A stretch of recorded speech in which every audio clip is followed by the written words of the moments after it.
Fire crews were able to get these two dogs out of the house. They were able to save them. What is not clear right now, these sidewalks, they are very icy. I'm literally ice skating over here, okay? Take a look at this. I know, I have amazing dance moves on the ice. Several people have been found dead inside a home right here on Elkdale Drive. Now, as you can see, there is a very large police presence. The I-64 St. Albans Nitro Bridge will soon welcome drivers, a moment many people have been waiting for. A ribbon-cutting ceremony was held earlier today where state and local authorities celebrated the big steps towards widening that area. Eyewitness News reporter Anna Saunders is joining us live from there right now. Anna, what do drivers need to know? We're pushing out the window. Get ready for this, guys. Ready? Woo! Oh, she sticks the landing. This is what the kids got to do today. So much fun. Right now, we're following breaking news out of Ohio. State Highway Patrol says 2 people died in a plane crash early this morning. Just take a look at this video from the scene. You can see those flames, smoke billowing through the air. This chase ended here on Kanawha Terrace, right in this person's front yard. Now we're going to show you some exclusive video you're only going to see here. Following a breaking situation out of Charleston, a woman is dead after stealing and crashing an ambulance into the Kanawha River. Today's trick-or-treat day for a lot of kids. Yes, I'm ready for the candy. I can't wait to see all the costumes as well. Make sure you send those in to us on our Chime In. I'm sure you guys have some great ones going on. Right. But we may have to deal with a little bit of rain. Brandon, what's going on? This investigation has quickly unraveled this morning. We know that several law enforcement agencies have worked together to make these arrests. It's part of a large-scale meth distribution investigation. Now, I've been here since about 8:30 this morning. I've seen at least 6 men in handcuffs go inside the FBI building. We're going to show you video of that right now, so take a look up at your screen. The FBI building is right next to the Starbucks on Kanawha Boulevard. Obviously, a very busy area in the morning. I talked to several witnesses who are actually staying at the Marriott right next door, and they just had a bird's eye view. They said that police were packed in this parking lot all morning. We are being told by federal officials this is the largest seizure of meth in state history. We went through some of that federal paperwork, and just one of the defendants is accused of having 44 pounds of meth.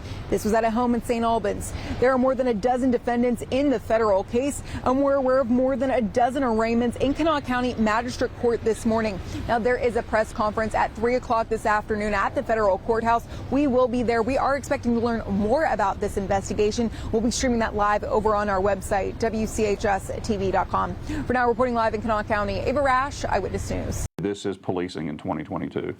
This is the proactive approach. Officers in schools. Let's see you guys.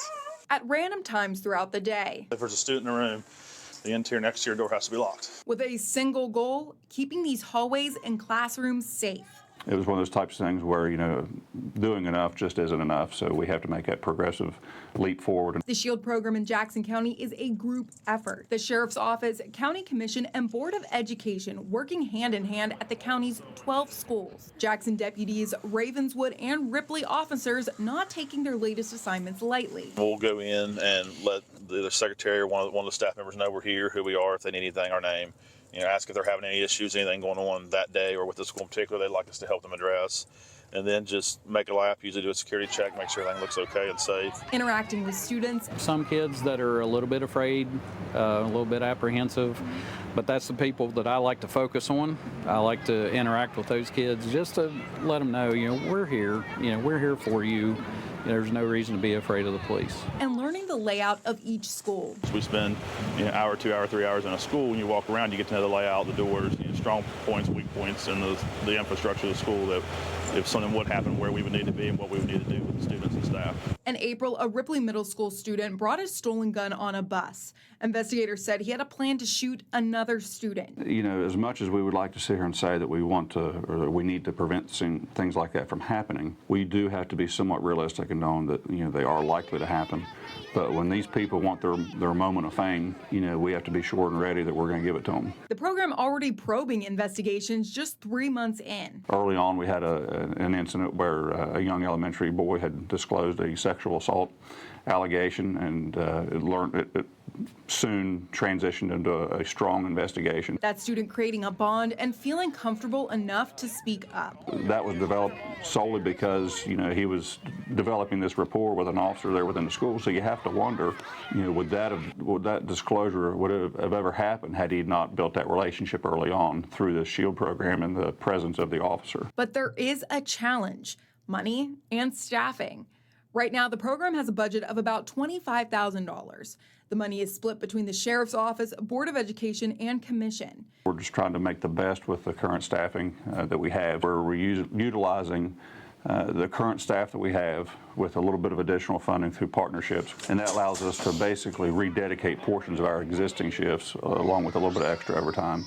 This approach, without being able to afford full-time resource officers, picked for a reason. Not only do the students benefit and the teachers benefit and the public benefits, but so do our officers. And what I mean by that is they are the frontline responders. If a tragedy occurs with any school system, you're setting your staff, you're setting your officers up for failure if they don't know the ins and outs of the school, the dynamics of how the schools are laid out, where the classrooms are, what staff may be available there to help given an emergency situation.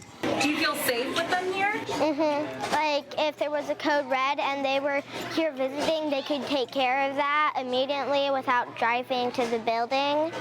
They would just be here. Just knowing that they're here, knowing that they're getting the layout of the building makes everybody feel better. As for what's next, they know they don't want the program to end. Quarterly, we're going to sit down, evaluate the program, and hopefully we can keep expanding the program. I think this is a model for the state of West Virginia. I know a lot of counties struggle with PRO officers in their schools, and this is just one way, especially in our elementary schools, to have a law enforcement presence. We're doing a little Charlie. What's up, buddy? Doing what they can with what they have, knowing no community or school is immune from violence. If they come to do harm to our kids, then we're going to give harm back.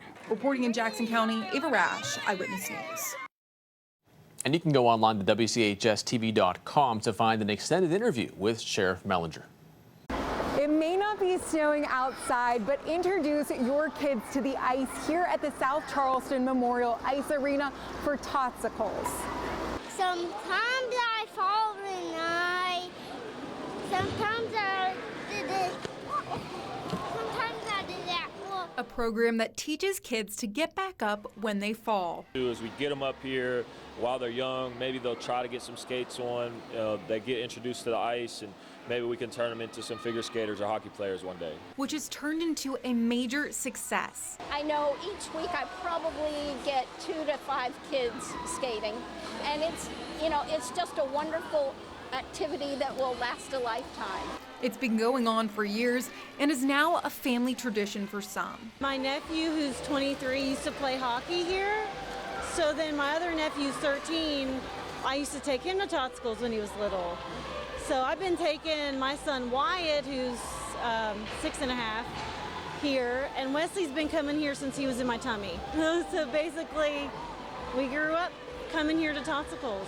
Kids get to play on the ice, listen to stories, have snacks, and interact with others, all while learning new skills in a fun and safe environment. Just put different toys on the ice to give kids an incentive and we leave the ice real chopped up after hockey so that it's not quite so slippy slidey to learn on.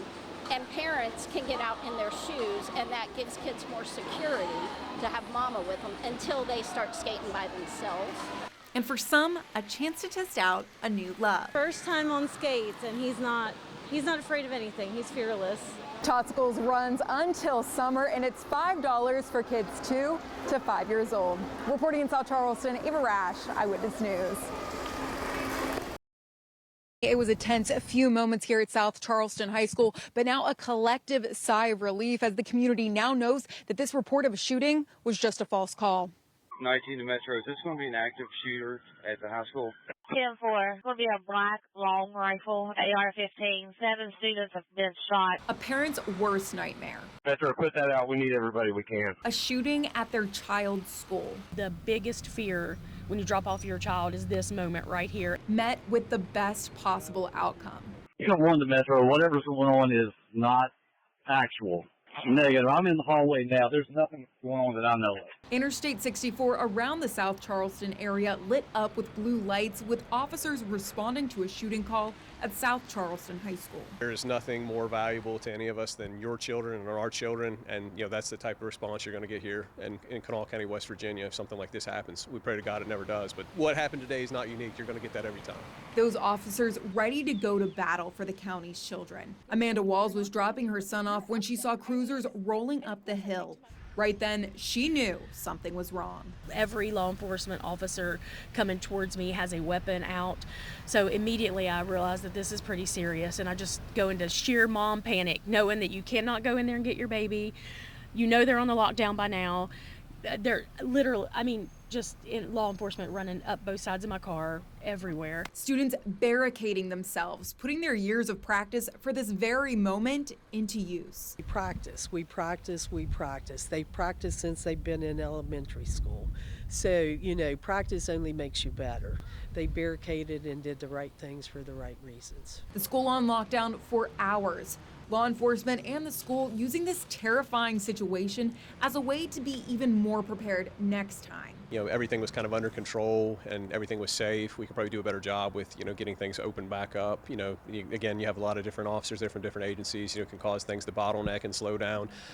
Again, nothing like that would really matter, if we had a real situation happen, because protecting lives would be the most important thing. But, the response after the fact, we could work on that a little bit. Anything that we think we can improve on, and then I hope to share that with other people, and hopefully they'll never experience what we experienced today. Parents' nightmares luckily not becoming a reality. Amazing response from local authorities, I have to say that, well orchestrated. If anything, that was a highlight of the morning, that they know what they're doing, they acted appropriately, and we're making sure our babies were safe. Reporting in South Charleston, Ava Rash, Eyewitness News.